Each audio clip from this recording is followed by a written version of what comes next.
Office بند ہونے کا وقت ہو چکا تھا۔ سیٹھ صاحب اٹھنے ہی والے تھے کہ دفتر کے ایک ملازم نے آ کر بتایا کہ کوئی بابا جی آپ سے ملنے آئے ہیں۔ سیٹھ صاحب نے کہا ٹھیک ہے بٹھا دو، مگر ان کے انداز سے صاف لگ رہا تھا کہ وہ ملنا ہی نہیں چاہتے۔ ملازم نے بابا جی کو لاؤنج میں بٹھایا۔ اس وقت چونکہ اس کے پاس فرصت تھی تو بابا جی کے پاس بیٹھ کر حال احوال پوچھنا شروع کر دیے۔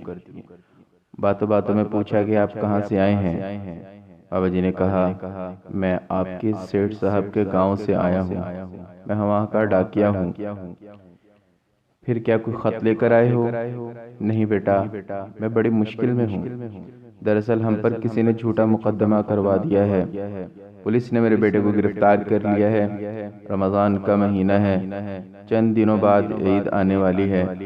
عید کے دن بھی اگر وہ جیل میں رہا تو ہماری پریشانی کی انتہا نہیں ہوگی۔ بس اس کے واسطے آپ کے سیٹھ سے کچھ مدد لینے آیا ہوں۔ اتنے میں آفس کی گھنٹی بجی، ملازم اندر چلا گیا۔ سیٹھ نے باہر آتے ہوئے بابا جی کے متعلق پوچھا۔ ملازم نے تفصیل بتا دی تو سیٹھ صاحب نے کسی طرح رخصت کرنے کا کہا اور آفس سے نکل گئے۔ ملازم بیچارہ کیا کرتا، اس نے بابا جی کو بتا دیا کہ سیٹھ صاحب کسی ضروری کام سے کہیں چلے گئے ہیں۔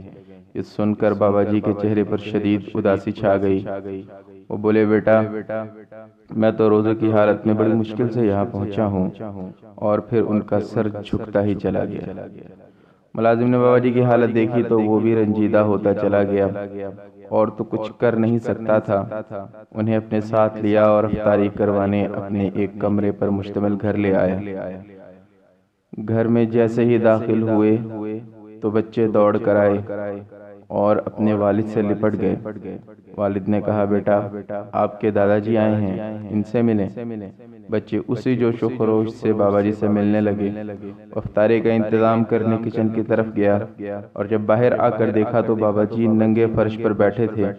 ان کی آنکھوں سے آنسوؤں کی لڑیاں جاری تھیں اور ان کے لبوں سے ایک ہی دعا نکل رہی تھی، میرے مالک اس شخص کو دے۔ شاید قبولیت کی گھڑی تھی اور رب نے بھی دل سے نکلی دعا سن لی۔ پھر زمانے نے دیکھا کہ 1500 روپے تنخواہ پر کام کرنے والا ملازم اپنے وقت کا ارب پتی بن گیا۔ وہ شخصیت پنجاب گھی کے ڈسٹریبیوٹر ملک خالد یعقوب ہیں۔ ان کے بقول وہ وقت دعا لینے کا تھا۔ میرے باس نے نہیں لی، میں نے لے لی، اور آج اللہ نے مجھے بے تحاشا دولت سے نواز دیا ہے۔ کسی دانا شخص نے کیا خوب کہا ہے کہ دعا کی نہیں جاتی، دعا لی جاتی ہے۔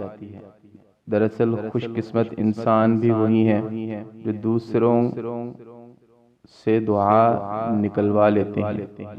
عموماً دیکھا یہ گیا ہے کہ ہم دوسروں سے کام تو اچھی طرح کروا لیتے ہیں لیکن دعا نہیں کروا سکتے۔ یعنی ملازمین کی ضروریات اور تمام تقاضوں کا خیال رکھا جائے اور دعائیں لی جائیں۔ احساس پیدا کیجیے، اپنے ارد گرد رہنے والے لوگوں کے لیے آسانیاں پیدا کیجیے، اور اس بات کا عزم کیجیے کہ اس بار آپ نے دوسرے لوگوں سے دعائیں ضرور لینی ہیں جو کہ آپ کی تقدیر پلٹ دیں گی۔